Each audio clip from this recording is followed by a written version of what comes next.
The title sounds like, oh, you know what? If I'm feeling a little bit beat up and uh, feeling like uh, my weight gain is a moral or discipline problem, I can come to this show and I'm going to be okay. Well, that's not entirely true. Discipline does make a difference, but it's on the other hand, if you want to, if you're not in that area, if you look at other people that have problems with weight gain and you're saying, well, you know what, they're just not disciplined, they're degenerate, they got moral issues. That's not true either. This is a much deeper, richer issue, and we're going to talk about it today. The First of all, I'm going to complain that Jesus is slow to get our content on the queue. I read this article about, what was it, 6 months ago, Jesus? I think you're gonna go backwards. It was published on November last year. It only took me 1 year to put it on the queue. I'm standing here blaming Jesus. It's not his fault. It's my fault. I read stuff that I think is very interesting and helpful, and I want to get it out there in terms of content. This was an article where there was a conference, a global conference of the experts in obesity management in the world. And if there was one theme that continued to recur, that theme was, this is not a discipline issue. This is not simply somebody has no self-discipline. So quit beating up on people. Now, one of the bigger themes had to do with a major development in the medication management, the GLP-1s, Ozempic, Mounjaro, the others, Wegovy. They have had huge changes in the landscape, at least in the US, regarding obesity. And, so much so that now most content, if you're a content creator, you don't want to be on the bandwagon. You want to be off the bandwagon. You want to be warning people of problems. So the biggest thing around Ozempic and the GLP-1s is to say, oh, it causes Ozempic face, or it causes decreased muscle mass. Well, anytime you lose weight, you're going to lose weight in your face, and you're going to lose muscle mass as well. You don't need Ozempic to do that. But again, it's that desire by content creators to make something that's newsworthy. What's really newsworthy is the acknowledgement, and you saw that in this conference in the write-up, the acknowledgement in that conference that self-discipline is not included in the ingredients of those injections. They're a hormone, GLP-1, glucagon-like peptide. There's a couple of other hormones that are involved. These hormones come from the intestine itself. There are other hormones involved. Insulin is now just being recognized all over the internet as having huge impact in this space. Again, there are other ones like leptin and glucagon. I'm not going to get into listing the science behind those. I'm going to go back and talk about, again, the content. There's a fellow named Gary Taubes. He wrote a book long before this became so popular on the internet. In fact, he wrote 2 books. And one of them is 700 pages. The other was like 350 pages. But they were all a reiteration of the same thing over and over and over again. And that is, especially as we get middle-aged, we think we're getting fat because we're eating more. That's not what's going on. We're eating more because we're getting fat. And we're getting fat because we're losing the ability to metabolize and burn the major sources of energy. The 2 books were Good Calories, Bad Calories. And the second book was called Why We Get Fat and What to Do About It. So I'm going to talk a minute about metabolic disease. Diabetes and its uh, fraternal twin brother, obesity, are very, very much related, and they are the classic, by far the most prevalent metabolic disease. And as I've said, I say every one of our shows, it's the number one cause of heart attack, the number one cause of death, the number one cause of long-term disability through strokes and dementia, the number one cause of blindness, the number one cause of kidney failure. So it's metabolic disease. And when you look at it, there are plenty of other prevention issues that we could get into with this channel. For example, I've actually had friends and coworkers impacted by colon cancer, multiples of those. I've had, I'm a personal patient, a cancer patient. That's why for a few weeks my face looked like Tommy Lee Jones in Two-Face, the Two-Face Batman series. All this inflammation. But those things, when you look at it on a public health, a public burden perspective, they pale in comparison to the damage being done by metabolic disease. So let's go back and talk about metabolic disease for a minute. What happens? Usually, the first thing that happens is that we lose our ability to burn one of the major sources of fuel. We've got three sources of fuel. Protein is a very minor source of fuel. It's more of a source of building blocks. The two major sources of fuel are carbohydrates and fats. We start to lose our ability to burn carbohydrates. We get what we call insulin resistance. We have receptors for insulin in the cell wall of our muscle tissue and our liver. Usually aging, but increased body fat and other hormonal reactions can cause our insulin receptors to stop reacting to insulin. That's what we call insulin resistance. Insulin has three purposes, not just one. Believe it or not, I'm going to go with the least known purpose. Insulin is actually involved in the brain with forming memory. And for those of you who are geeks and like to go down bunny holes, there's University of Wake Forest actually did some work for a while researching nasally inhaled insulin and the impact on memory. It didn't work, but it was an interesting, again, bunny hole. The two major activities for insulin are, number one, to change those insulin receptors such that it pulls glucose out of the blood where it can damage the lining of the artery wall, the intima, the glycocalyx, and put it into the cell. The last function of insulin is to stop fat burning. Now, most people are not aware of the fat burning component either, and it makes sense. If insulin is there to stop glucose from burning the artery wall, it makes sense that it would paralyze our ability to burn fats as well. So guess what happens? Let's go back to the metabolic disease and what's going on, what's happening. First of all, we lose our ability to respond to insulin. So if we are not responding to insulin, the glucose is not getting into our muscle cells. We're not able to use glucose. Our insulin goes up to respond to that resistance to insulin. Well, when the insulin goes up, then we lose our ability to burn fat. Now, instead of just having problems burning glucose or carbs, now we have problems burning both carbs and fats, our two major sources of fuel. So that gets back to Gary Taubes's recurring theme. We think we're getting fat because we're eating more. That's not what's going on. We're eating more because we cannot burn the carbs and we can't burn the fat.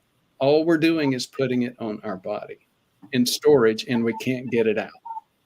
So that is the essence of metabolic disease. Now, let's go one step further and talk about what happens in our body.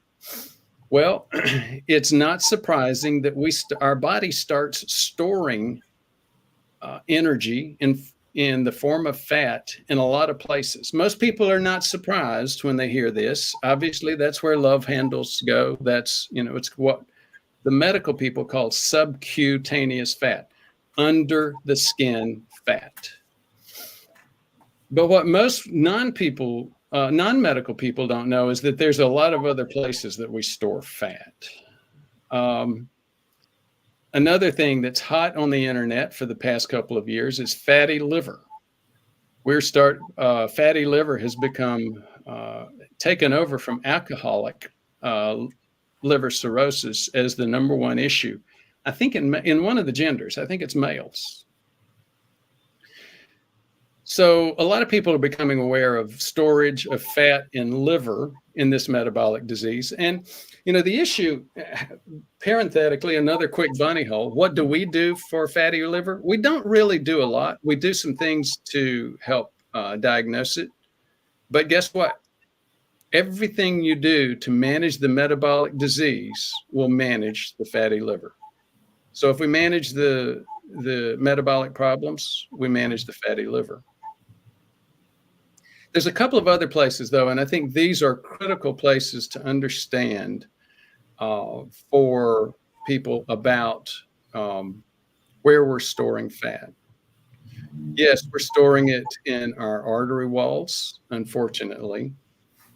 But one thing that most medical people don't understand is that we're also storing it in our blood. If you look at LDL, it's basically a place to store cholesterol. It starts storing fatty acids, even HDL. One of the key things that we look for in people with metabolic disease is a decreasing HDL. Why does that happen? Because the large fluffy HDL, instead of carrying cholesterol, when you get metabolic disease, it starts carrying fatty acids. When a fatty acid laden large HDL passes through the liver burns it for energy, for metabolic purposes. So what we end up getting is a huge net decrease in HDL. What's the number one way to improve and raise your HDL? Drop your carbs. Then your insulin goes down, and then you start burning fat more effectively. We look at a thing called fractionation. Most docs don't know how to look at it. They don't know, so they don't get it. That's one of the key things that we look for, your level of large, fluffy HDL. It's the most important cholesterol oriented indicator. We also look at triglycerides in a standard lipid panel. Why do we look at triglycerides? Again, back to the issue that if your insulin is way too high, way too long, you cannot burn fats and your triglycerides go up. So one of the key things that we talk about, that we look for, is the triglyceride over HDL ratio. As we just mentioned, HDL goes down when you have this metabolic disease. What happens to triglyceride? It goes up because you're unable to burn that fat. What about LDL? Yes, LDL increases. Again, as we said, you start storing fatty acids in your LDL. And for those of you who have heard of remnant cholesterol, same thing's going on there. Remnant cholesterol is basically just it's IDL, intermediate density lipoprotein, and VLDL, very low density lipoprotein. Why are those important? Again, most people think that these things are static, HDL, LDL, IDL, VLDL. That's not the case. Fat components, fatty acids, can be transferred from an LDL to a VLDL to an IDL within minutes to hours. So the body is looking at transferring back and forth. If you have high levels of remnant cholesterol, it's because you're storing fat in your blood. You're adding more fat particles to those LDL particles. So again, I promise I'm nearing the end of my rant on metabolic disease. The bottom line is, it is a lot more than discipline. Discipline has a huge impact. Prior to the GLP-1s, for example, and even in this era of GLP-1s, the vast majority of people that have come to see us have lost 30 pounds or more, and they've done it without GLP-1 assistance. So discipline's a big deal. It's not something you can ignore. But there's a whole landscape of people out there who've lost huge weight with this hormonal support, and it makes a very, very strong statement. It's not just, if someone is overweight, it's not just discipline, it's not just laziness. There's a major hormonal impact. Last thing I'm going to say has to do with our environment.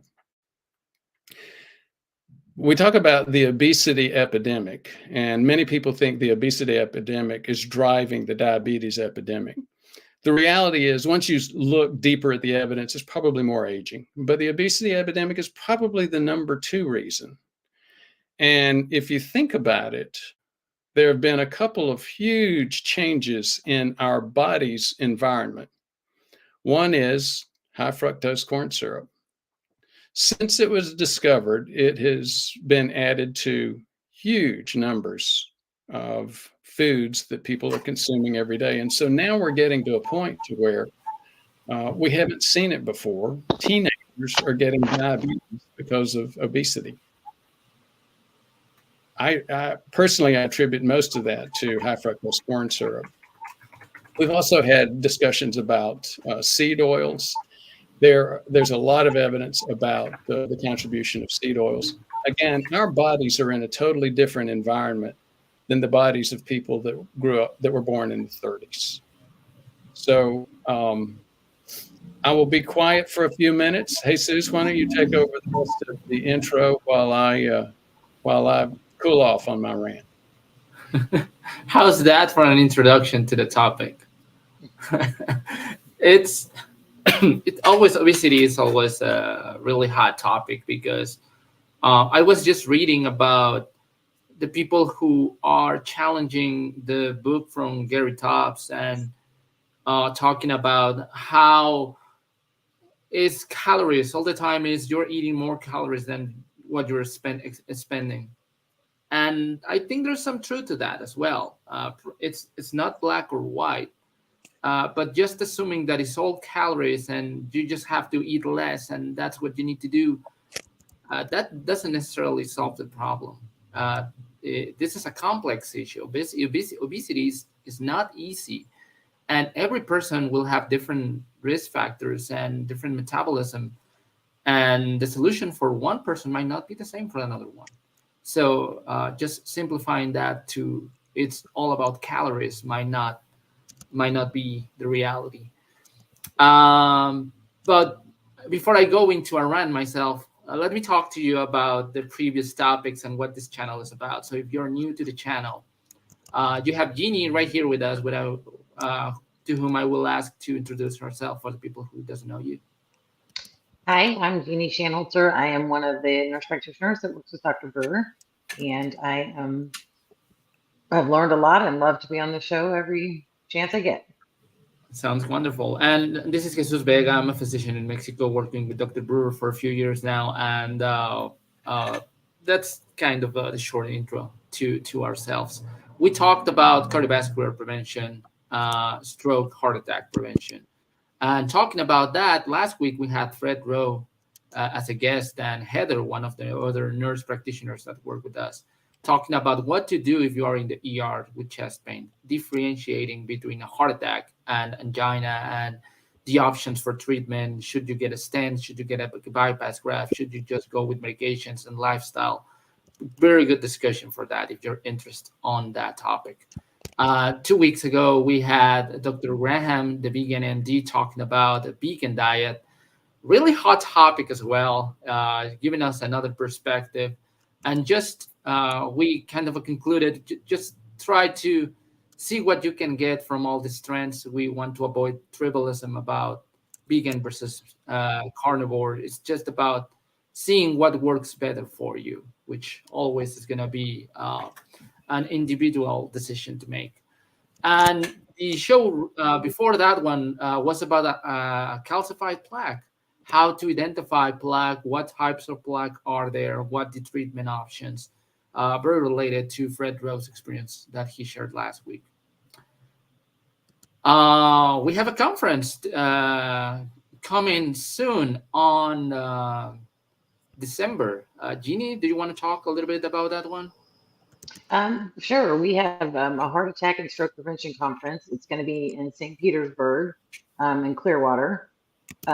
It's going to be on December 1st and 2nd.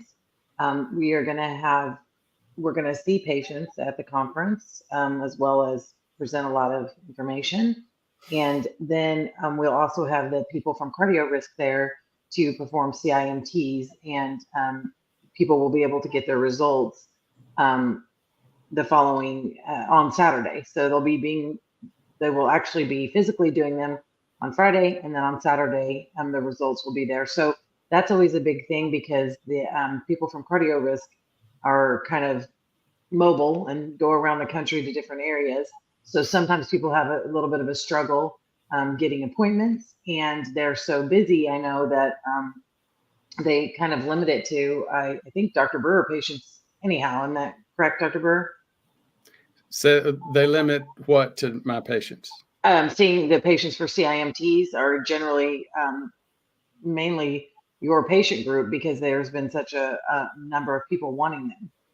Yeah, so they'll actually have a cardio risk trained CIMT tech come in, and that's the big deal in this space. You can get a lot of CIMTs.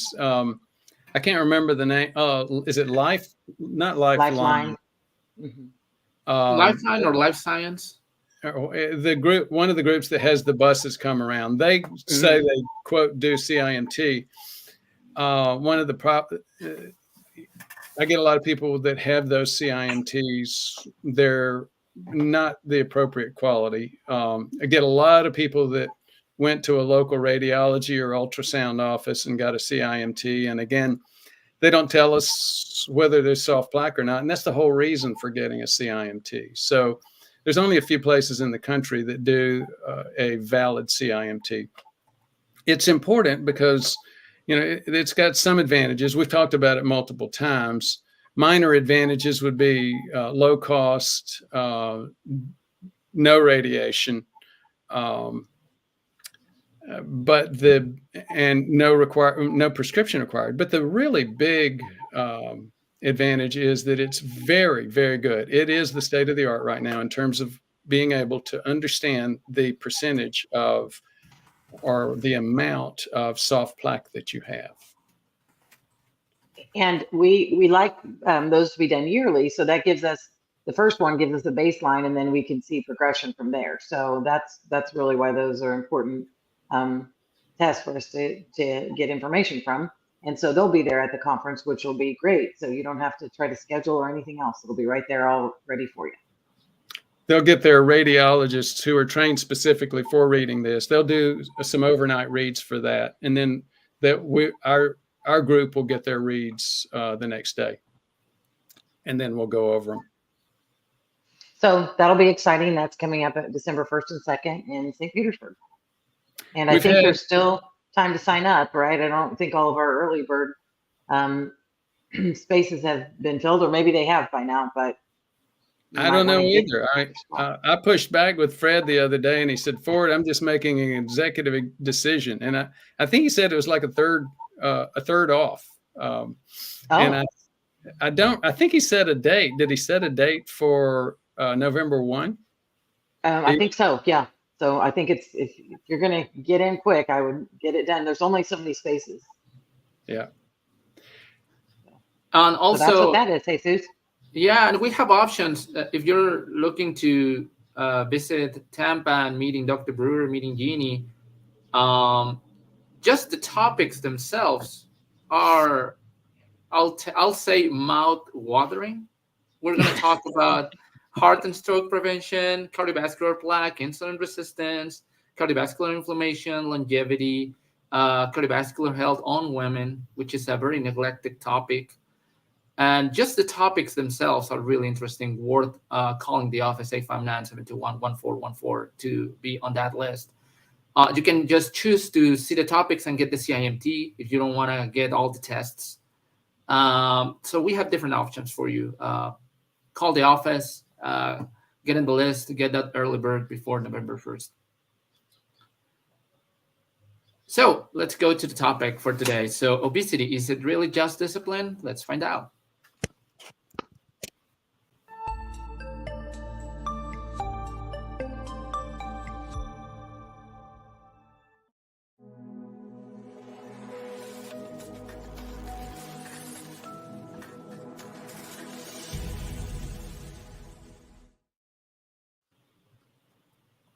So again, I apologize that this is not as breaking news as it probably should have been.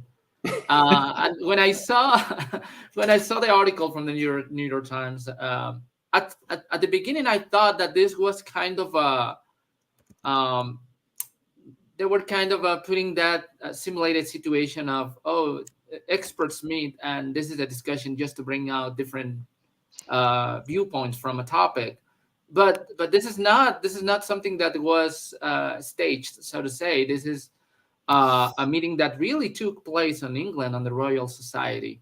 So they did schedule this and ask many experts to come on board to discuss this big issue. And basically what they're doing is addressing obesity not like an individual problem, but as the pandemic as it is happening right now in the world. So they met on October 2022. This is the estimation. There are more than 40% of adults deal with obesity, and it costs around $173 billion each year on the U.S. Big problem. And I can tell you from experience, we share the same problem, both U.S. and Mexico. We are all with a lot of people with overweight or obesity issues. I can tell you on the pictures that I see. When you go and gather with family, friends, I teach a lot of courses on weekends, even with healthcare professionals, and you look at the pictures and you see like at least 6 out of 10 are at least overweight, and it's impressive. Big issue. And I think at some moment we kind of came and normalized this. Like, if you are not overweight, you're not obese, and you see very lean people, or you see people that used to be obese and now they're lean and they look like their faces look weird. They have a lot of skin excess, and they're like, oh, man, you just look sick. But they're definitely healthier than they used to be when they were 200 pounds. So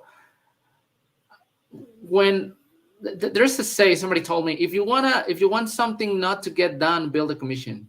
Have you heard that? Yes. So it's hard to agree on something, especially if you're an expert. Everybody has their own experiences, and everybody has done their own research. But there's one thing they did agree on regards to obesity. This is not a laziness issue. This is not gluttony, a slut of lack of body control issue. And shaming the patient who is obese or overweight is not going to work. That just does not help. So this is something that we can all agree on.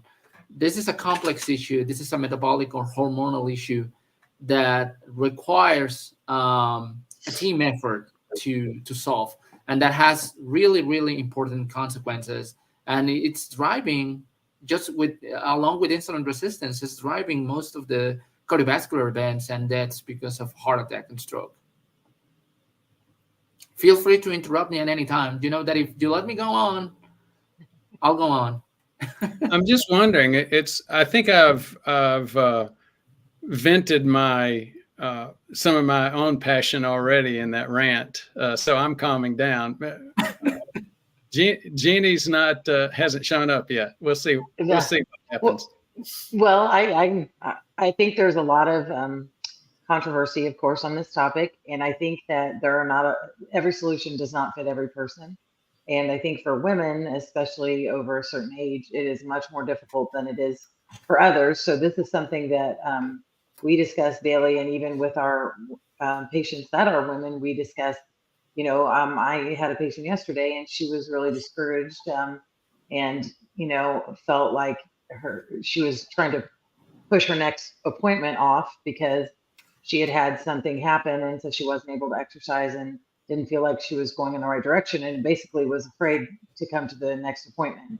And I talked to her for a while, and I told her that, of course, it's not about shaming, or it's not about making you feel bad. We're trying to help you along the way. And, we know that life happens, and that sometimes we have to make adjustments. And we have a lot of patients that, can be going along really well and then hit a plateau, and there's different things we have to try, and there's different history in every patient. So definitely something I am passionate about, and Miranda and I talk about this. Heather and Miranda and I every week have a women's meeting. These are the topics we discuss. So I'm going to let it come out in little pieces. So I am, like most human beings, I'm very vain. Physically very vain. And I continue to get reminded as I work with you and Miranda, with Heather, with my partner, with other individuals that have a passion and a role in this space. I can't imagine being a woman having to deal with this issue. It is much more challenging than the pieces of paper and the books that are written often put into account, because the years of hormone intervention that young women do have an effect. They transition, from producing estrogen and progesterone and then not. HRT there's so many variables, and they're very different. In fact, the other day, Miranda sent me something about a new kind of discovery that there's something called 30-30-30. Have you heard of it? Mm-hmm. I've seen it. A lot of people have been sending that to me as well. Okay, so like 30 minutes of waking, eat 30 grams of protein, and then work out for 30 minutes. Basically take a walk or a brisk walk or whatever. But there's a lot of, there's science behind kind of the theory behind it, and it makes sense. And that's why I think with women, it's constantly trying to change things, because I talk to patients all the time, and they'll say, well, I'm doing this and this and nothing's working. And, I've been on the nothing's working path in my life many times. And so and decrease calories and do this and do that, and nothing changes. And it's extremely frustrating, because you're logging, you're doing all the things, but it's still the same place. So I think that that's something that we just still continue to work on, and eventually we're going to figure it out.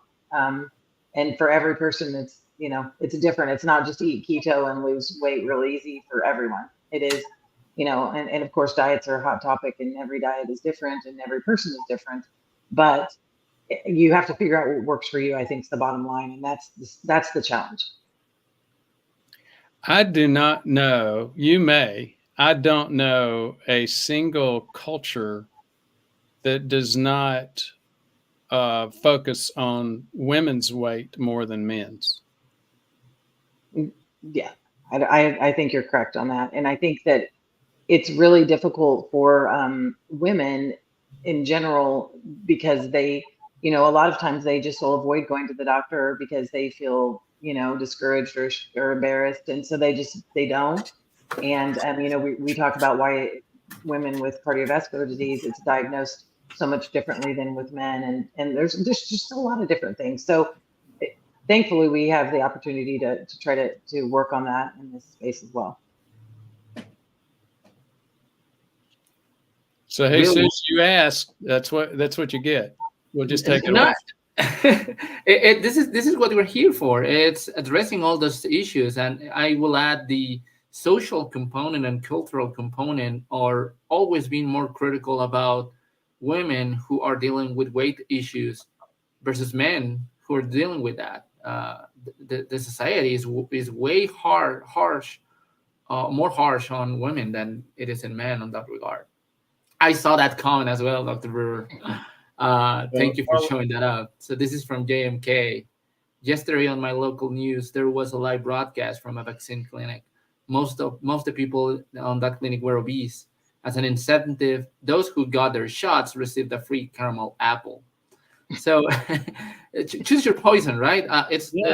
I'm not an anti-vaxxer. I have had my own shots of everything, but of course, I don't think caramel apple is gonna keep the how do you say it? An apple a day keeps a doctor away. I don't agree with that. And the caramel Especially apple if you can't burn the apple.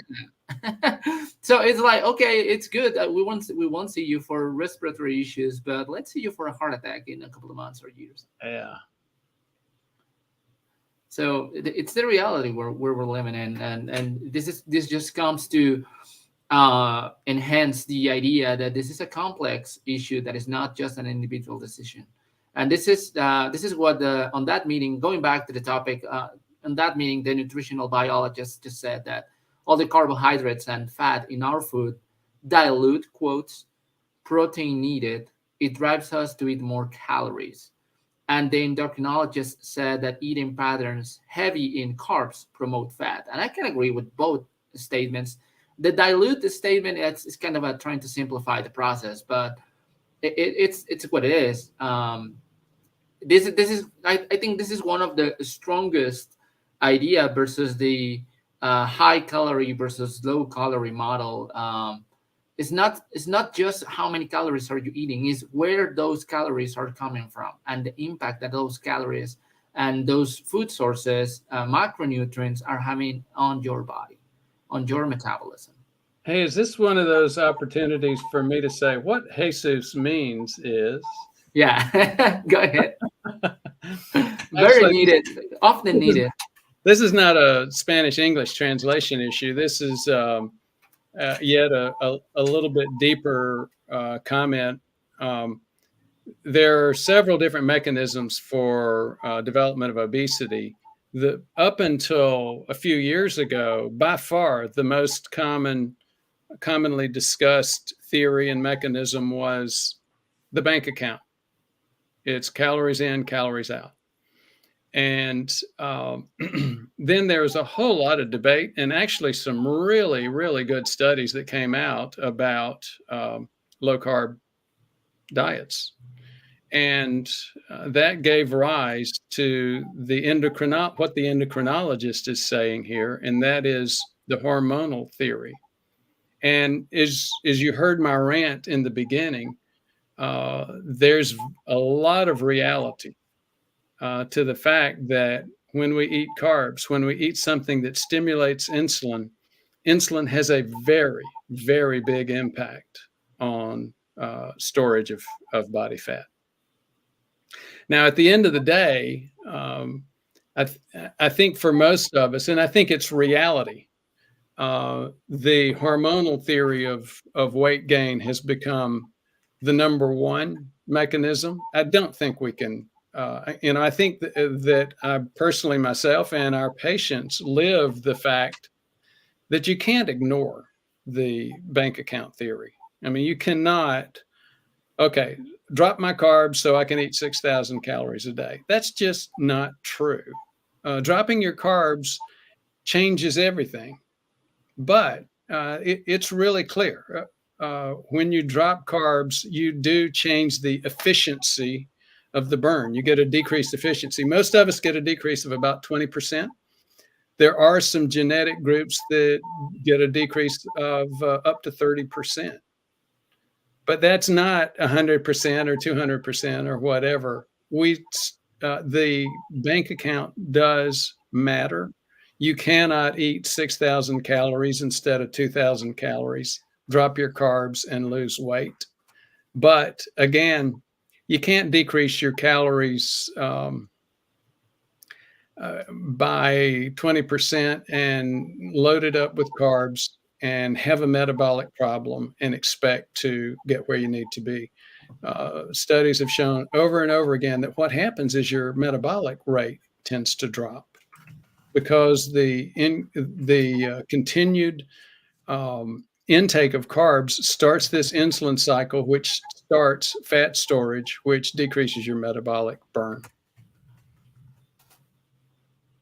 And going back to that point, at some moment I saw a video. I believe it was a nutritionist who said it's all about the calories. If you eat a piece of meat, beef meat, it's gonna be like 250 calories, and if you eat two Twinkies or two sweet, how do you call them? Just these breads.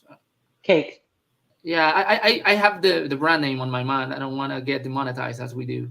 I think you already did with the Twinkies. Is that not a brand name? Well, if the Twinkies a good analogy, that one should do the trick. But if you think about those ones having only 150 calories a day, around that, the idea will be if you stay eating those Twinkies instead of meat, you should lose weight, right? And the reality is that that's not what's going to happen. The impact of protein versus the impact of sugar in your metabolism is completely different. And this is what we're showing on that slide.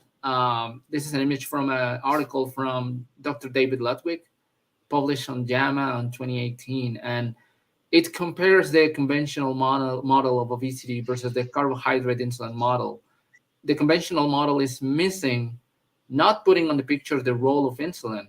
And the higher amounts of carbohydrates that you eat, the higher insulin that you need to manage that. And that's going to impact the way you storage fat. It's not going to let you burn fat. Therefore, you're going to become more overweight. But that's just one side. The other side is the impact of that fat itself that is promoting more hunger, more carb intake, and more fat as well. Another perspective, this is from the evolutionary anthropologist. So the perspective of that person was the lean hunter-gatherer societies ate a lot of carbohydrates, especially honey. So they are kind of saying, well, why you don't have evidence of fat? How do you call the prehistoric humans? Caveman? Yeah. Have you ever seen something about the fat caveman? Well, it's interesting. I'm totally amazed. Prehistoric means by definition, there was no history. Nothing was ever written down. But I have seen so many experts that know exactly what happened in that prehistoric period. It's amazing. I don't know how they know it, but they do.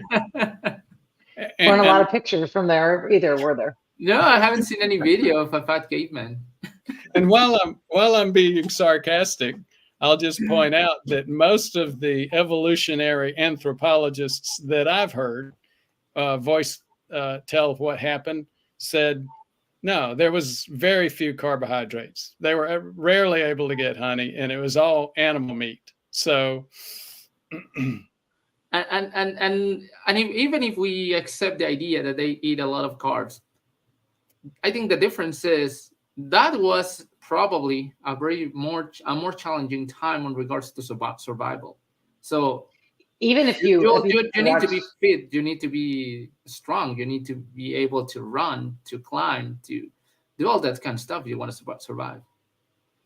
Well, and I don't know if you've ever watched Naked and Afraid, and I don't know if I'm allowed to say Naked and Afraid on here, but well, you did. Okay, well, I did. But if you've ever watched that show, they put them out in the middle of some country for 21 days, and they make them figure out how to survive. Now, of course, they're videoing it, so I think they might help them at times. But sometimes those people don't eat anything, and I've seen them try to go after honey, And it is not a pretty sight. A lot of times they might be the meat for whoever is watching them try to get their honey, or they get stung. I don't think it's easy to get honey out of, you know, out of the wild, as a general rule, without any accessories and being naked and afraid. So How easy it will be for a naked human to go into a honeycomb and steal honey from bees? not easy. Not easy at all. Well, the point is, of course, eating what you eat is important, and how you move is important. And evolution has led us to be more sedentary and move less, because it's not necessary for immediate survival. But we know that moving and exercising it's critical for long-term survival, avoiding cardiovascular disease. The physiologist said that people who eat more calories gain more weight on ultra-processed diets compared to whole foods with the same nutrient composition.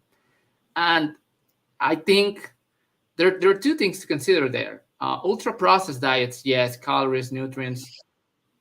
But if going back to the vegetable oils and going back to fructose, which are two different theories about weight gain, obesity, and cardiovascular disease. There's a lot of fructose on ultra-processed foods, and there's a lot of vegetable oils on ultra-processed foods.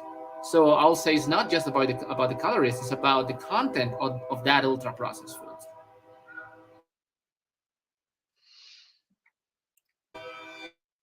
Train passing by, I'll need you to take over. So what he was trying to say was that there's a big issue in terms of carbohydrate availability, and ultra processing is the big issue. If you can you can eat a non-processed food like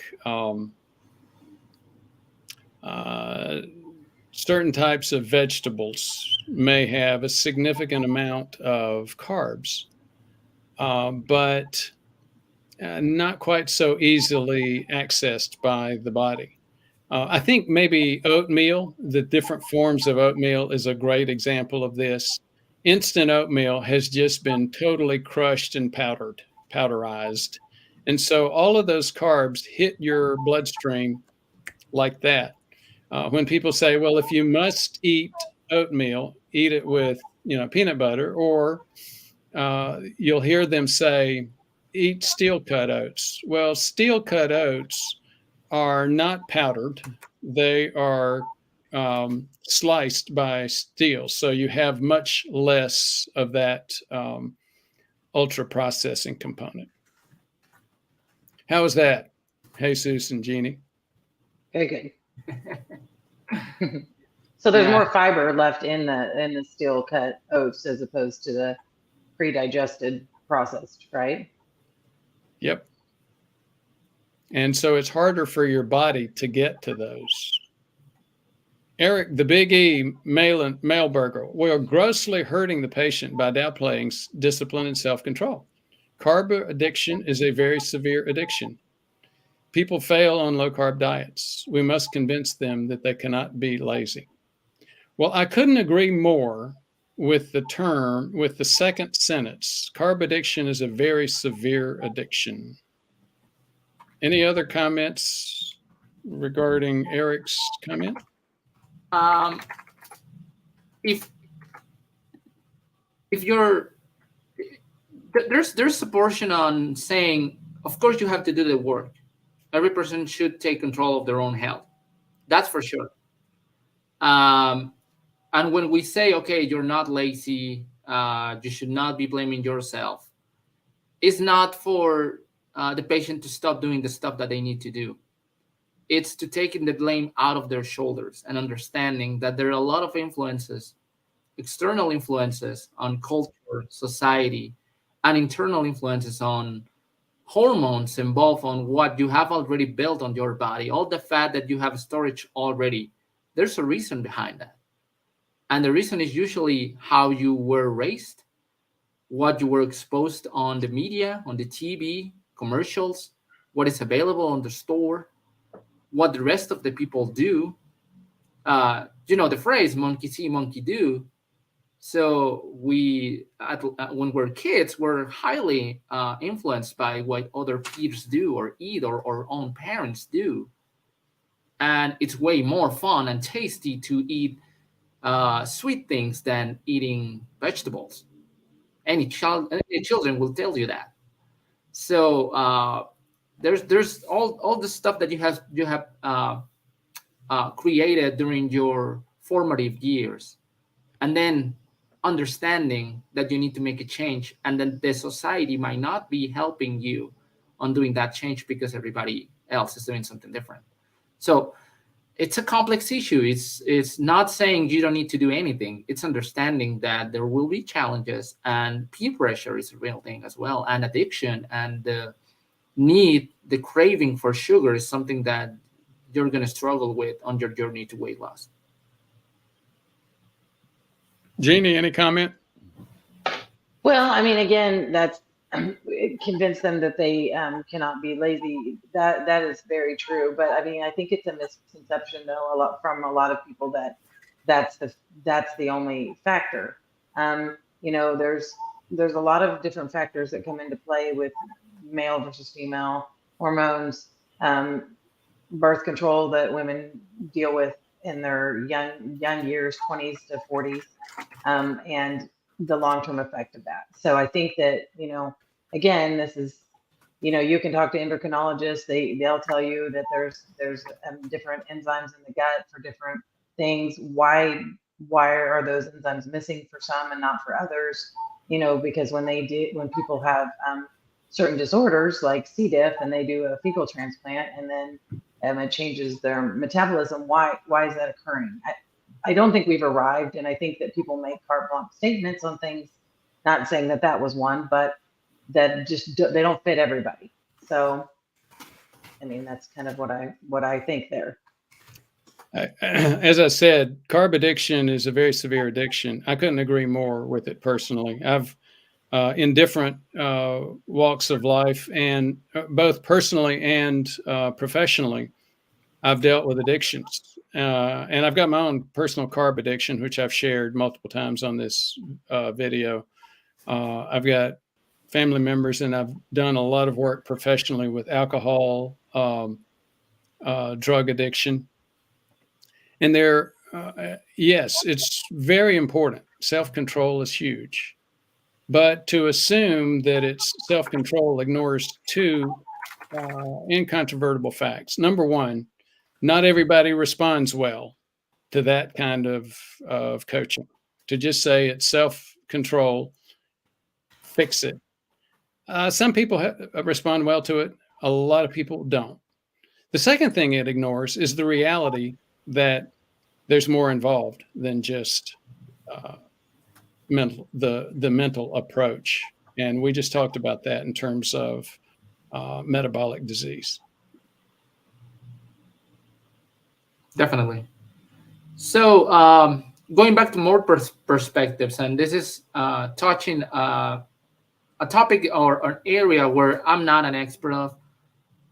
This is what the ethologist said, and this is people who study animal behavior. They said that food insecurity and birds, when food becomes scarce, animals eat fewer calories but gain more weight. And this is what they call the hunger obesity paradox. And on that slide over there, what you see is the comparison between obesity levels on homeless people versus the mean average on everybody else, according to the NHANES study on 2012. And you can see that obesity on homeless men is 29% versus 32%, at least at 2012. And for homeless women, it was 42.8% versus 35.8%, the average population. So to me, it's not that you're not eating too much. It's like whenever you have a chance to eat, you will eat, and you will eat as much as possible because you don't know when it's going to be the next time you're going to be able. And you're going to eat whatever is available, which will very likely not be healthy foods. So to me, that impacts more on that side of thinking about calories. It's not the calories, it's what you're eating and what you're being able to eat. So even when you're fasting, it's important to fast on a safely manner. You will find a lot of people that say, well, I'm doing 14 hours, 16 hours fast, and it's not working. No wonder. What are you eating whenever you're eating? And the other component is genetics. Rare cases caused by single gene mutations or disorders. More commonly, obesity is believed to arise because of a still more key gene environment interactions. So I know I remember this from my pediatrics and genetics classes. There's a syndrome that's called Prader-Willi syndrome that causes uh, obese children, and that's caused because of a gene that messes up with your satiety impulse. So they're always hungry, so they eat a lot. Um, but of course, there are other genetic modifications that can put you on the side of saying it's not that I'm not fat. I have larger bones, or how do you say that in English? Thick bones. I have thick. Big ones. Yeah. I'm not fat. I have thick bones. Well, you might not have thick bones, but you might have a genetic predisposition to be fat, a fat threshold. That it's just the way your body is programmed to be if you let it. And it's hard for a lot of people. A lot of people, it's harder to lose weight than it is for others, even if they're doing the same things. Care to translate, Dr. Brewer? I will, as we're going through this, I'm reminded of my own family.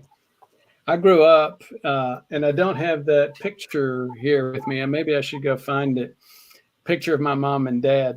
My dad was my height, and at certain times in his life, he was north of 350 pounds. I weigh about 100. I vacillate. I've been as low as 150 in my adult life, and as when I was in college, I did get up to 185. I've increased my muscles a lot over the past 3 or 4 years because of increased resistance training. And right now I'm hanging around the low to mid 160s. So when you think about that, there was more than 2 of me that my dad was carrying around on a regular basis.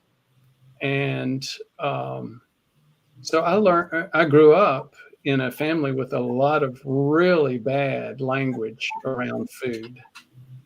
And I don't mean language, I mean behavior. Mm-hmm.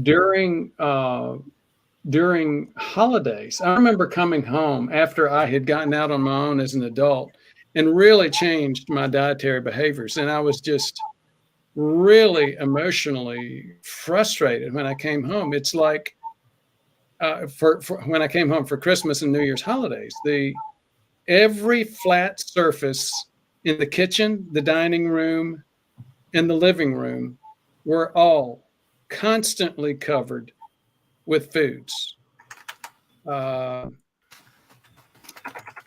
Black forest cake, carrot cake, chocolate cake, cookies, fudge, just all kinds of stuff. And the women in the family spent their whole time in the kitchen making food. That was their way of spending time in the holidays and showing love and taking care of the rest of the family, creating food for them. And it's like, no wonder our family had so many problems with obesity and diabetes. Now, our family is getting beyond it, but it's taken a complete retooling. I have a similar experience. You might guess what type of food we eat all the time. Of course, Mexican food. But even Does it have a little bit of corn in it? A lot of corn in it. But even that, I think that what was more impactful, it was soda. So every meal it was soda, just soda, no water. Really? And Jalisco? we had. I'm sorry. Is it Jalisco? No, there's one brand of soda in Mexico which is very, very sweet and very, very popular, which is called Jarritos. And it's a lot of high fructose syrup, corn syrup. Is it JALITATOS? Is that how they spell it? Yeah, I've and seen that here in the U.S. I don't know how that's legal, but it's a sugar bomb. And Mm. I don't remember, I have an aunt that whenever we ate as a family, she was like, no, I'll eat water. And everybody just keeps staring at her like, this woman is crazy. Everybody's drinking soda.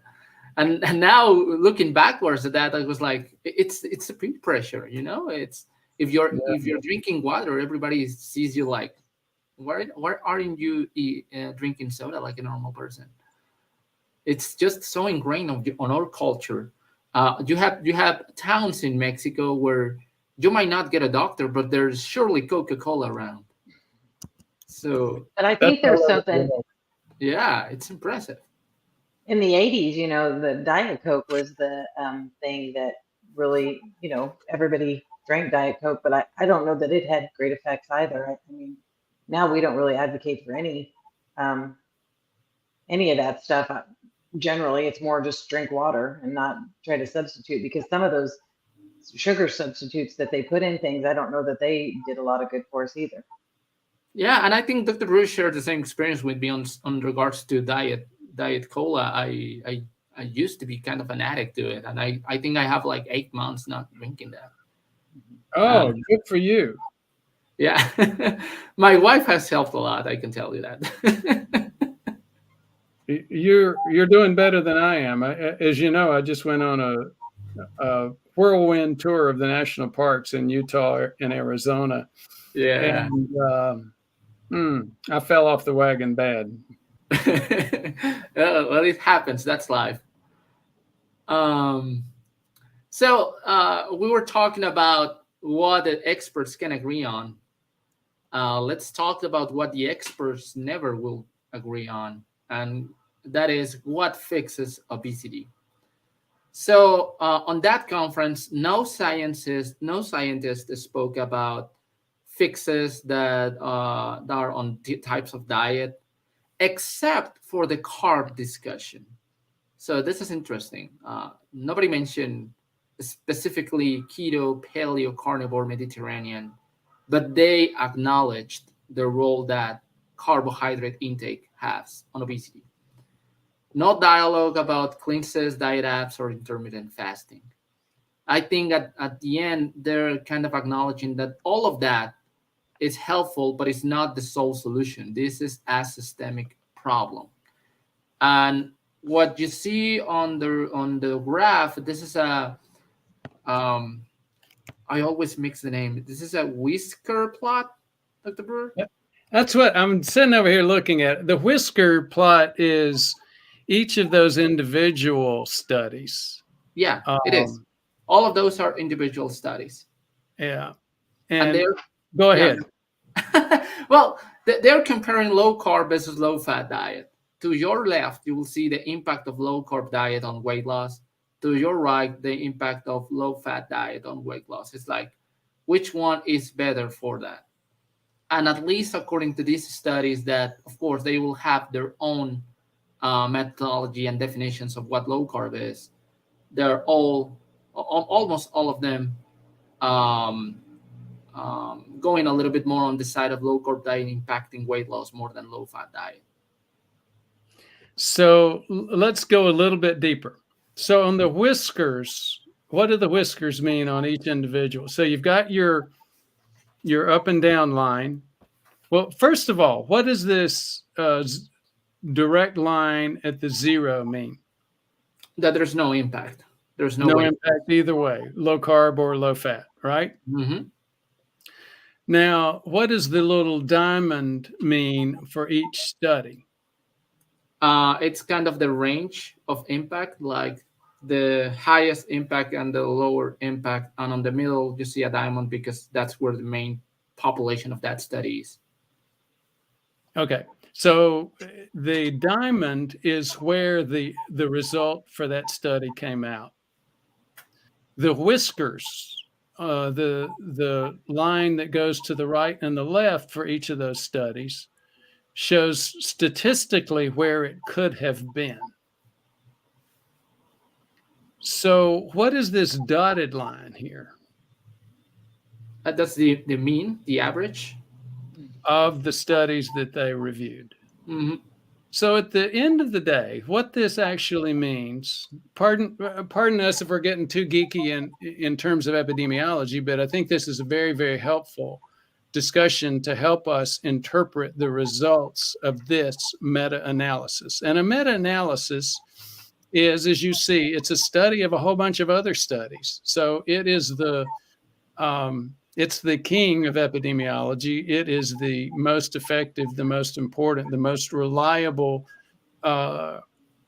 way of looking at evidence in science. So what this is telling us is you look through multiple studies. The fact that that little dotted line showing where they tend to end up says, yep, low carb is more effective, at least by the evidence here, than low fat diet. But the whiskers tell us a little bit of a different story. If a whisker crosses over that 0 line, what that means is it could have been no impact at all, statistically speaking. So the overall interpretation of the evidence from this meta-analysis from Lee and Associates in Frontiers in Nutrition last year, 2022, is that, yep, low-carb diets do appear to do better than low-fat diets. However, it's not a smashing runaway, no contest. The evidence is a little bit stronger for low carb, but not hugely so. Is that the correct interpretation? Yes. And it goes to show how low carb diet is important. It's one part of the overall intervention that you need to consider. Now, here's one thing that I would be very interested in, given what we do for a living, is how many of these studies did they actually look to see if there was insulin resistance? No, none of them. I don't think any of them. Probably diabetes, but none of them insulin resistance. Right. So in our view, in our world, they didn't get the correct data and look at the correct conditions before they started the study. But this still makes a strong impact. One of the things I personally will say is that diets should not be diets. A diet is temporary, and it's to get a certain weight loss. That's not those don't ever work, no matter what kind of diet you're talking about. A diet should be a change in the way you eat, a permanent change in your lifestyle. And usually, again, what we look at is driving, first of all, assessing the situation. The fact that over half of us, especially by the time we're age 30, not even age 60, over half of us cannot burn carbs very well, drives us to take a look at, okay, what is the best eating pattern for you in terms of your permanent lifestyle? If you cannot burn carbs, then carbs start to become, too many carbs start to become a poisonous type of, or a detrimental or harmful type of thing for you. And again, that's why we like this. We order the CGMs for patients so that they are able to see how their body does respond to anything that they eat. So it's more tailor-made to each individual. So, and that's the individual component, what you can do yourself, what you control. Let's go to the things that we don't necessarily have a full control on and that impact all of this. Policies to regulate the environment, and meaning how the food is grown and how is that distributed, where the food comes from. Outlawing junk food, marketing kids. Mexico has tried something for that. I don't think it's been very effective, but they have tried on taking away those characters, animated characters, or cartoons from the labels on the food. So they usually were done to address kids. So they're taking all of that away, and they put in some labels that says high on saturated fat, high on sugar, high on trans fats on every article. It might have some impact, and then you have an aisle on the supermarket filled with products with all those icons on it. So to me, it has helped because now I can go and see what can I choose. But for people, they got so used to it that label on it is just like, oh, okay, I know it's just too many sugar. I'm gonna die from something someday. But at least they're trying. Banning vending machines in schools. I tried that on a company that I worked for. It didn't go well. Uh-oh. Everybody complained about where are my. Well, I already said it once. Where are my Twinkies? Where is my soda? Where's your Dorito? I had to go back and try to offer a more healthy option because it's hard just to take it away. More walkable neighborhoods. I won't go deeper into that one. Changing the food system, avoiding paternalistic governments, and social condoning of weight gain. So we're kind of if you don't accept somebody who is overweight or obese, now it's discrimination. And of course, it depends on how you address that. If you are body shaming somebody, of course, that's not okay. But if you're saying, hey, being obese is not good for your health, that's the overall advice. It's not about looks, it's about health.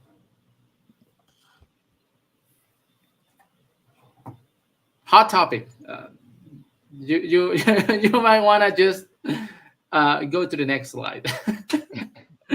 I know you have a word on the next one, Dr. Brewer. This is all we have for now on regards to the complex issue of obesity. Bottom line is there's stuff that you need to do on regards to your personal health, but there's also systemic issues that are pushing people on to eat more carbs and more processed foods and get more obese and overweight every day. I had a vegan suggest or ask the question to me the other day, why don't they just outlaw unhealthy food in the grocery store? And my first thought was, how in the heck and who in the heck is going to define healthy versus unhealthy? Maybe we should have another standards committee, like is it the FDA, where 19 out of 20 of them have received money from big food? Yeah, yeah. Maybe the AHA. And the American Heart Association. Maybe that group, 19 out of 20, 95% of whom have received money from big food. Maybe they should be the ones that decide what food is healthy and therefore can be sold in the grocery store. Obviously, I'm being sarcastic. But then the next thing that occurred to me is, we live in a country where it's like a major political fight associated with Second Amendment, the right to bear arms. Another major political fight associated with the right to not wear helmets when you're riding in a motorcycle. And it's like, and you're going to tell these people what they can eat and what they can't eat? Good luck to you. You're right. Yeah, it's hard, and just going through the part of for them healthy is Mediterranean diet, and of course that's way better than the standard American diet, and we will be probably better if that's something that was put out and people follow. But again, convincing people of not eating addictive food with a lot of sugar on it, it's hard. It's probably harder than stopping smoking or quitting alcohol. You mentioned Mediterranean diet. Most people just, whenever they hear that, they assume that is a healthy diet. JMK does not. I don't see his comment about. It's at the beginning. I can put it out. Yeah. Why does mainstream Guidance. media keep pushing bogus, unreliable epidemiological studies like the recent Harvard? Oh, no, that wasn't it. Where was This it? one. If you agree that the quote Mediterranean end quote diet for an obese person would really be challenging, since that diet is heavily loaded with carbs, breads, pastas, grains, fruits, veggies, beans, etc. Some interpretations of the Mediterranean diet are very much that way. And as we said, one of the things we do is first assess the situation. Given how common it is to have limited ability to metabolize carbs, we don't lead with, quote, Mediterranean diet for this exact reason.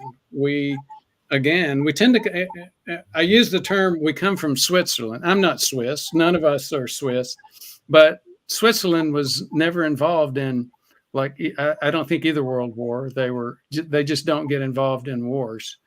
And we tend to not do that either. We've got patients that were very comfortable that are on Carnivore, keto, carnivore, keto, vegetarian, paleo, vegan, and pescatarian. Oh, every diet there is. Fasting. And the bottom line is, first you have to understand your own metabolism and understand your own ability to metabolize things, because it's very, very prevalent for people to not be able to metabolize as many carbs as are available in most diets. So you have to be aware of that and respond to it. Definitely. Want to comment on this short topic for today? Ozempic, Wayobi prices. This is from the New York Times. I believe I should have changed the date on that one. I don't think it was in November last year. This was from 2 days ago, I believe. Yeah, it was November. Well, it's not November 25th. No, it was 2 days ago. It was last week or a couple of days ago. So the article is basically saying, it's interesting. They talk about the GLP-1s, the big diet drugs that have been out for a few years, and everybody loves to hate on. The list price for Ozempic is $950. That's for a month's supply. Mm-hmm. The reality is, once you actually start going up into managing drug prices, it's actually being priced at more like $300 a month. Wegovy list price is $1,350. Net price tends to be $700.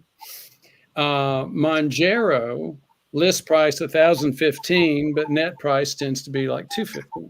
That's why one of the reasons why a lot more people are getting access to these drugs in an insured environment than you might think.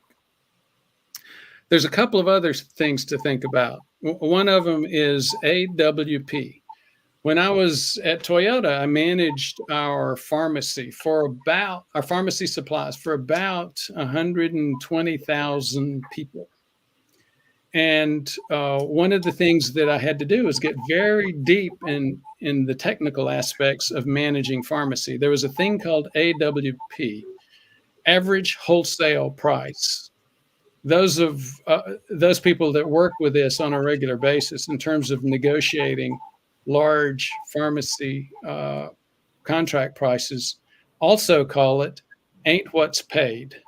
In other words, again, it's like a rug market in terms of, we will, for you, my friend, I paid $1, but for you, my friend, it's $750. There's just a very, very cutthroat, many people would say unethical. It's whatever the market will bear, and use whatever tactics you can to make as much money as you can on the pharmacy side, big pharma. And that's one of the reasons big pharma gets so many haters in this space.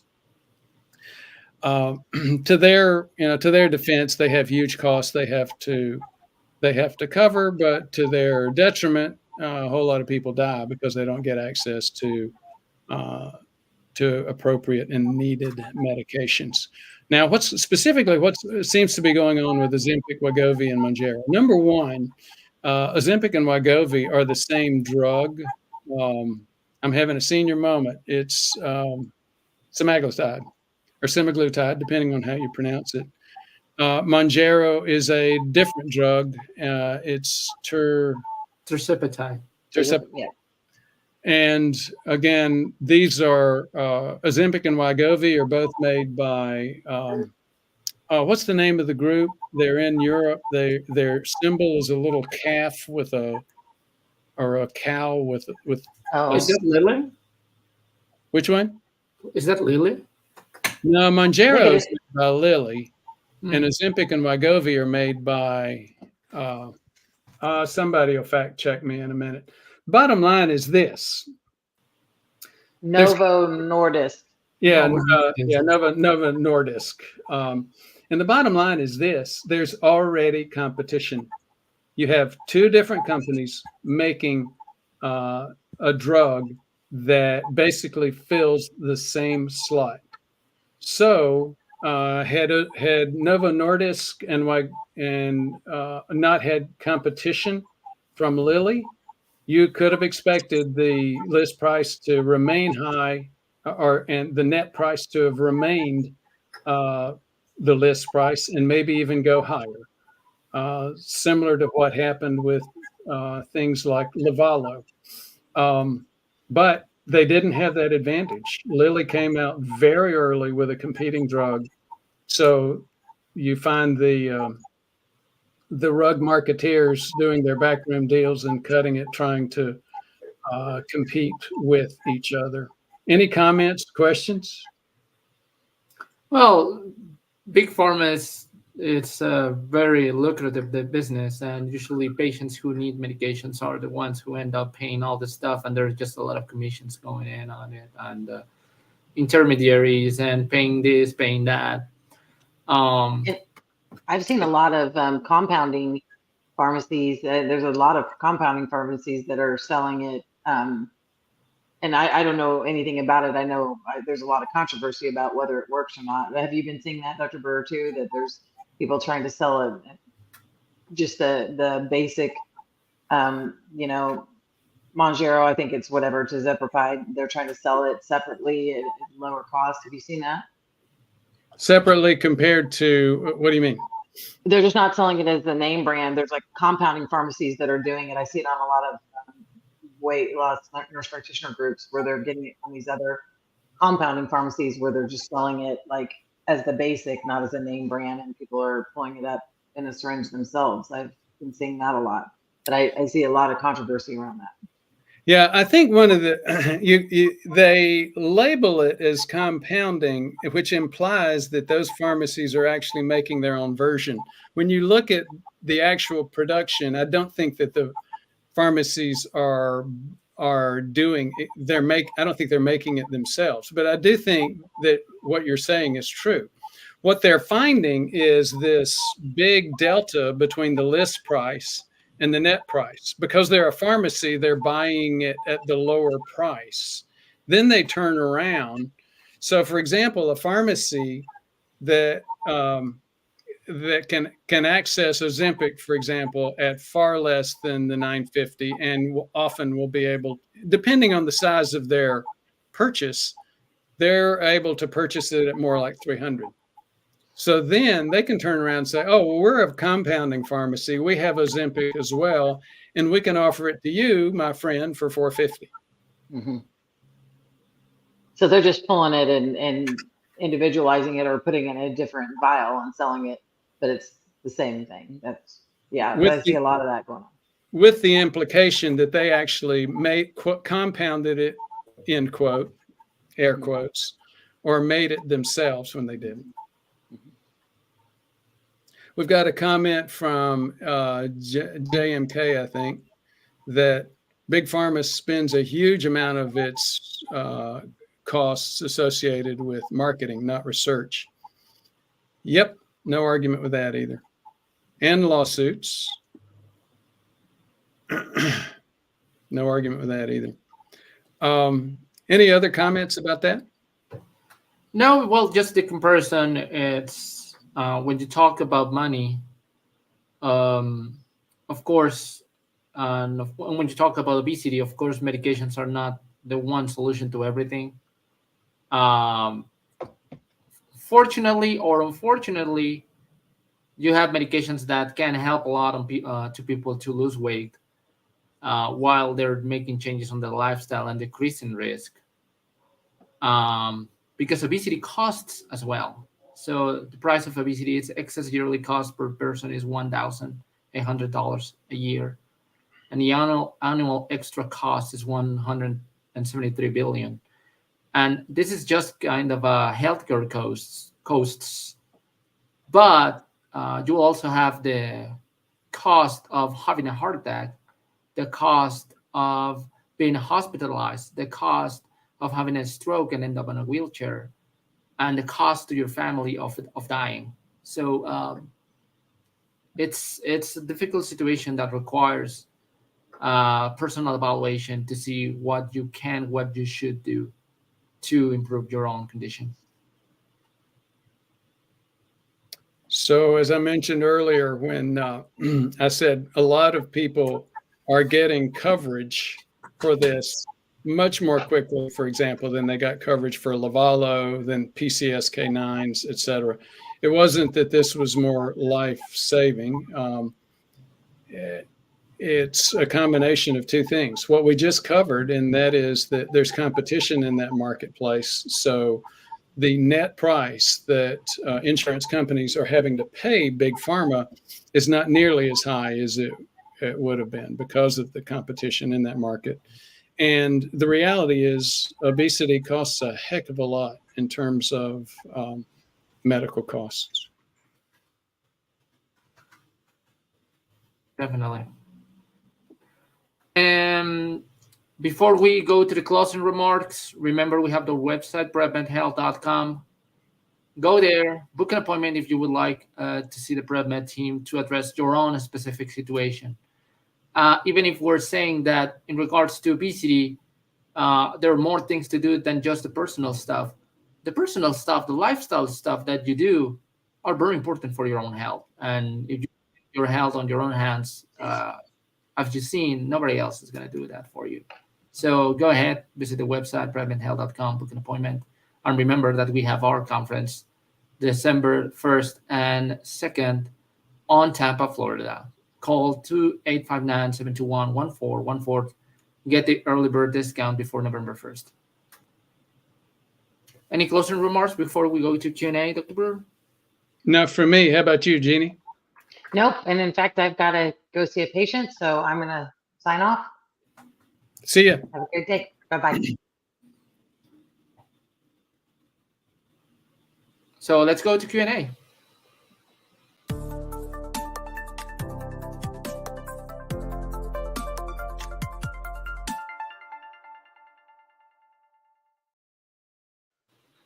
So before we go to the questions, shout out to Bill Mako, who just become a YouTube member. Thank you so much. Remember, if you want to get an answer, you have to become a YouTube member.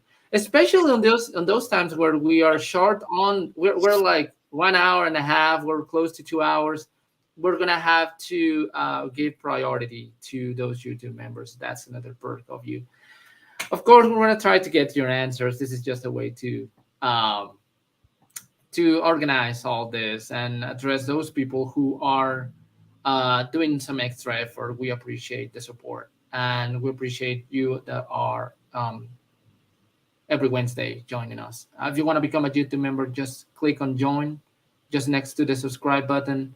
It's just a couple of bucks a month. It's not about the money. It's about us being able to address this, like the question from Peggy and Keith Lawson. Are fasting and intermittent fasting helpful practice to burn fuel more efficiently? Dr. Brewer? Absolutely. There's no question. You know, as I've mentioned several times, over half of patients come to us. We're expanding because we're bringing on Jeannie and Heather.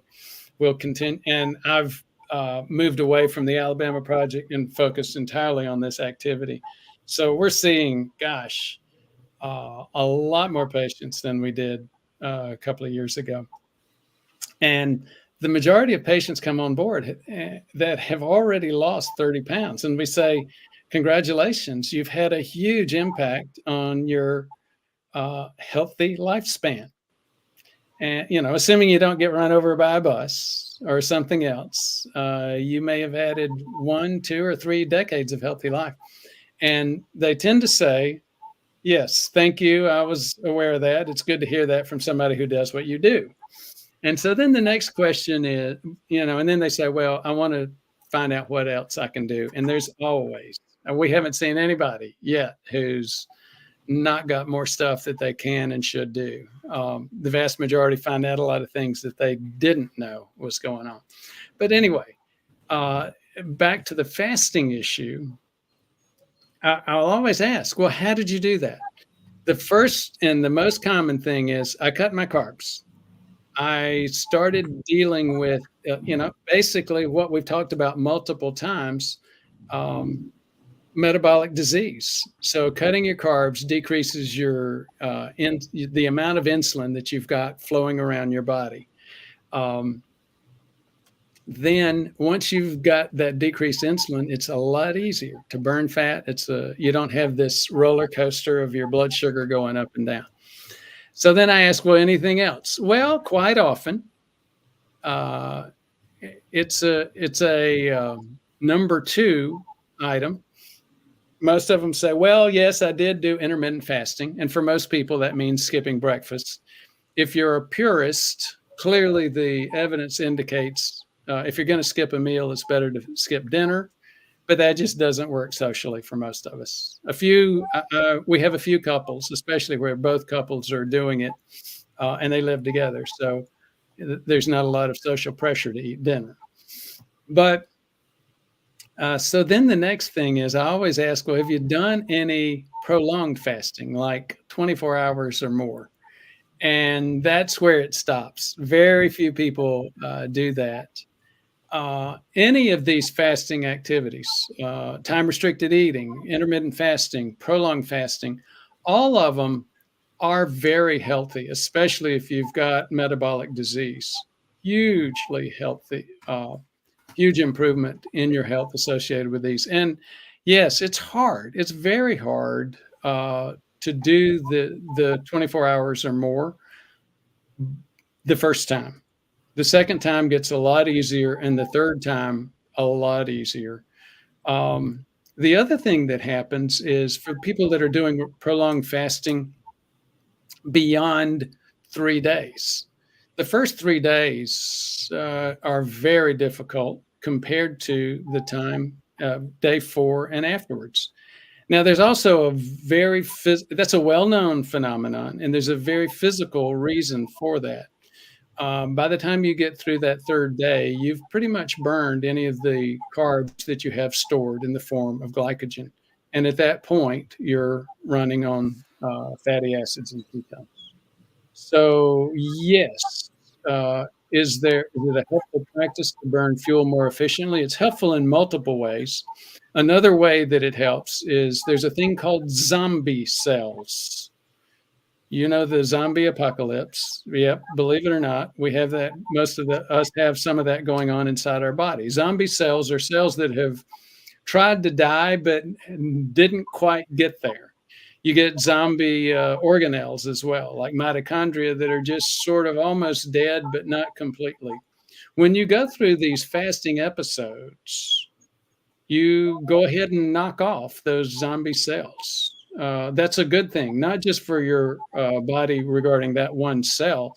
Zombie cells actually recruit other cells. They secrete chemicals that make other cells start to approach this zombie type of activity. So what you end up doing is a massive recycling / cleanup type of activity when you go through different types of fasting. So fasting is very helpful. It's your body responds very positively to that. Any other comments, Jesus? No, not really. I think you summarized that exactly well. There's a lot of tendencies on saying that this is just a trend. But Yeah. the reality is, when you turn that into kind of your lifestyle, it's really helpful. And there on the picture you have Peggy and Keith.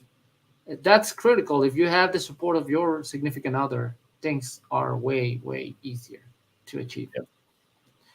And I saw another comment from another YouTube member, I believe. If Well, not, yeah, was it in this area or a different topic? yeah, I think it's a different topic. Well, maybe it's kind of similar. Thomas Handyside. I have a difficult time controlling how much I eat. I eat to society. Um, I think most people do. I can, however, control what I eat. That's Well, pushing your boundaries on having your society hormones kick up, so you can mhm. have that message of stop eating. And that's, to me, that's a dangerous game a little bit, because everybody has different thresholds, and the more you eat, the harder it is to become full of food, so to say. Your So stomach will stretch. yeah, that's the thing that happens with a lot of people on obesity. The more they eat, the more they have to eat to feel satisfied.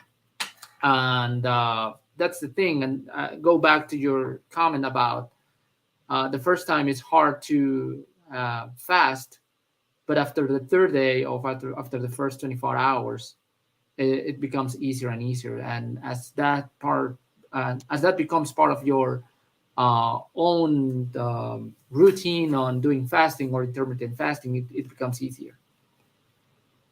I personally have used this method quite a bit in terms of trying to control my own weight, where I would try to get very low calorie foods and eat a lot of them to quote feel full, end quote. And you're right. That is a shaky solution to this problem.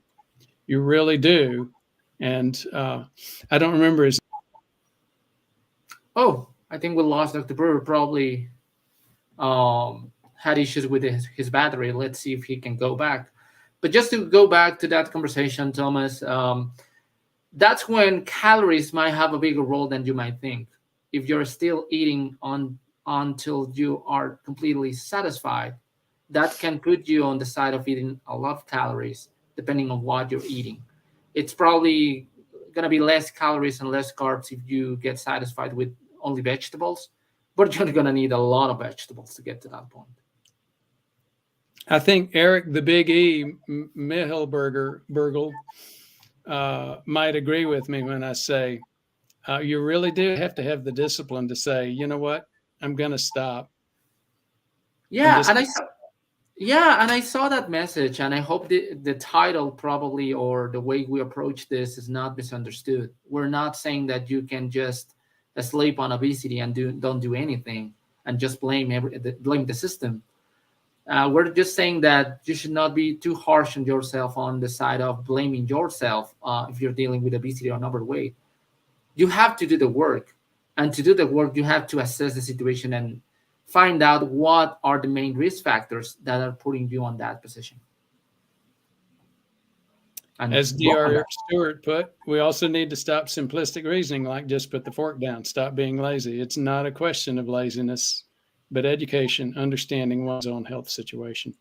Exactly right. And if you are an activist and you have the influence to push on that side on a higher level, which you do, unless you become an international association and then start accepting money from pharma and and other companies that promote ultra processed foods. Well, there's just too much that we can do on that side.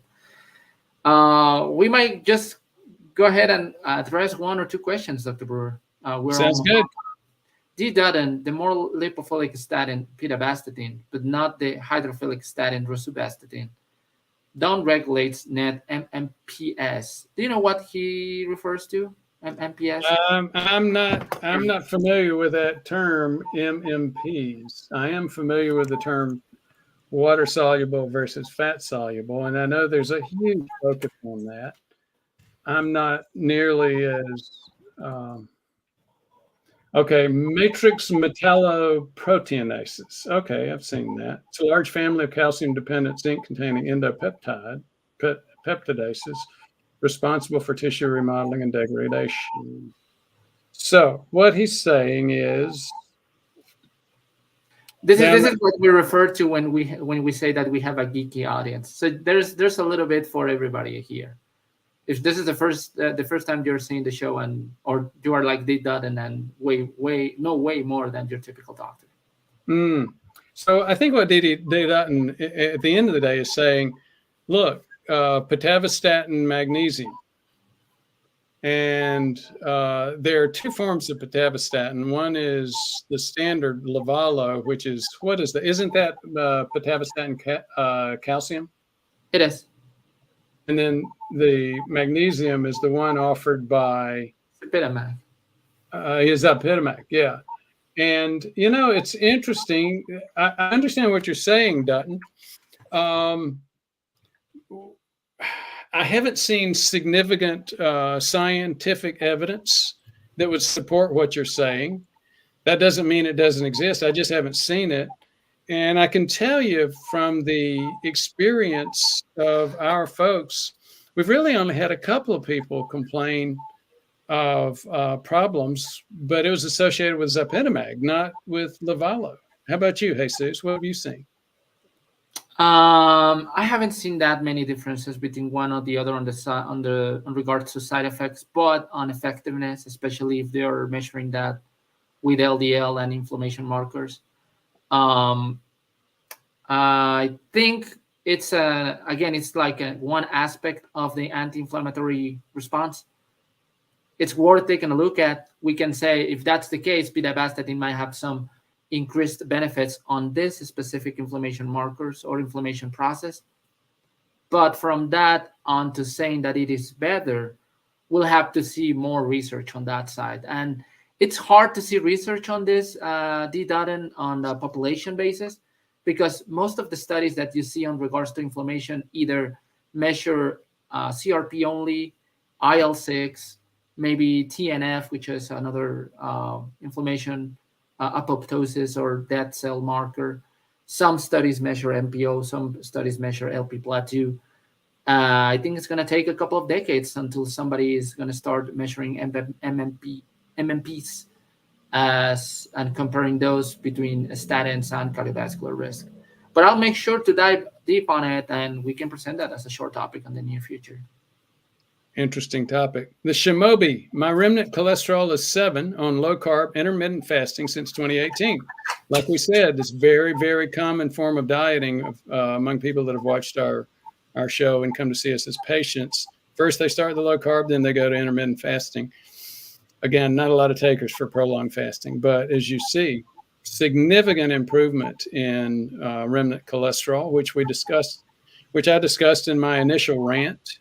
And the triglyceride ratio over HDL ratio is less than 1, which I also discussed in my initial rant. So here you've got somebody that's not the content creator who's saying, "Yep, I tried it. It worked." Yeah, you should. We should put an initial rant on every show. That's gonna be like a summary. We're doing our best. We have a lot of backlash on, you always take a lot of time into going to the issue. So we're changing that with a rant. There you go. One rant at a time. So I think we're almost there, Dr. Bird. You need to. Yeah, I'm going to need to jump because I've got a patient in 15 minutes and I need to go eat some low carb food. So if you want your question addressed early, you know what to do. Become a YouTube member or no answer for you. Just kidding. We'll see you next week. Thank you so much for joining the show. Bye-bye. Thank you very much. Bye-bye.